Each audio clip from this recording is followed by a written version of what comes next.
Alwi alias Aling, 35 tahun, ditangkap tim gabungan Jatanras Polrestabes Makassar dan unit Reskrim Polsek Talo di Kabupaten Pangkep, Sulawesi Selatan. Pelaku yang berprofesi sebagai buruh harian ini ditangkap lantaran mencuri 8 buah handphone dari sebuah konter di Jalan Rapo Kalingraya, Makassar. Pelaku mengaku telah menjual 3 telepon genggam dengan keuntungan Rp1 juta. Uang hasil penjualan handphone digunakan pelaku untuk membeli narkoba dan makanan.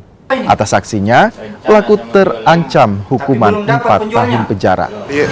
Betul, kami sudah amankan.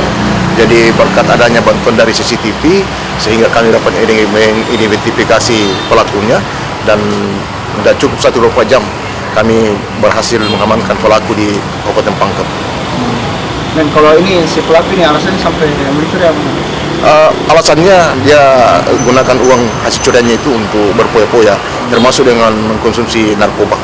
Berarti dia untuk beli narkoba? Betul, pokoknya sudah 3 kali ditangkap oleh petugas. Berarti residivis? Betul, residivis.